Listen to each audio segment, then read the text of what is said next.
This is one of these cases where, making somebody like Edgar Berlanga basically the so-called main event, basically the headliner, really falls flat on his face. This was a crucial mistake by Turkey Alashi. And Shakur Stevenson should have been the main event.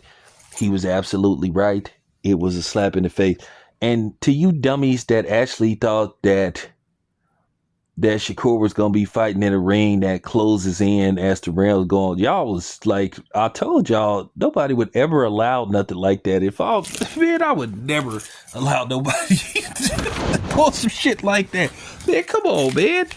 But nevertheless, I still gotta give props to Shakur Stevenson for his masterful performance on, Williams and Payton. I'm talking about man. I'm talking about man. He whooped on that boy. He whooped on him. And like I said before, I'm glad a lot of people are starting to call Tarver out for his biased broadcasting. And listen, man, I don't care if nobody do interviews with me or somebody from my team.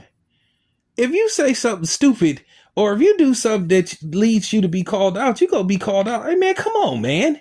Come on, Tarver. Like, dude, stop it. But nevertheless, let's get back to Edgar Berlanga. I'm going to tell you right now, that Canelo resume is looking really bad.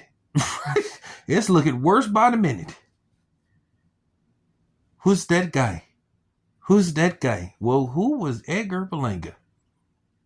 But I'm going to do another video about Edgar Berlanga and the reason why Top Rank let him go. And that's just real talk. But that was a disaster for him. He lost to, he lost to a mediocre fighter.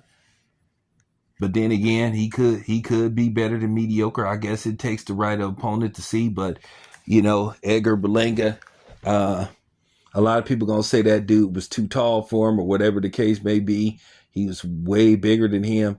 No, it's just that Edgar Berlanga just, he wasn't as good as he was advertised. But like I said, I don't know why he was hitting his gloves every time he got dropped. Shit, you should have been trying to hit dude. So, he beat those N-words out of you that you love to say on a regular basis.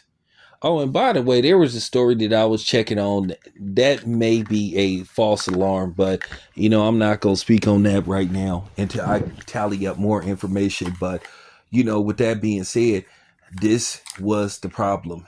Edgar Berlanga was not established enough to get top billed over Shakur Stevenson. I agree with something that Dante said. That fight should have been shit. The David Morel fight could have been the co-main event. And by the way, I'm gonna say this much about the David Morel fight. It was closer than they made it out to be. It could have been a draw. It wasn't like the worst decision I ever seen. I could see it a draw. At the end of the day, they trying to build David Morel up, whether you agree with the decision or not. I just watched the fight. I'm gonna just say it like this. I don't think it's the worst decision I've ever saw, but probably it should have went to the other guy. But at the same time, David Morel fought good enough to at least get a draw in that fight. Once again, they wasn't giving him credit for some of the things he was doing. And this is why I tell you guys, you don't even have to listen to me necessarily. Do not follow the wave of color commentary. Guys, they have a agenda. Okay? This isn't basketball or football where somebody scores a touchdown or, they hit a three-pointer or a jump shot. They just have to call it. Now, boxing can be manipulating. Like I said, Shakur wasn't getting credit for some of those hard shots he was landing.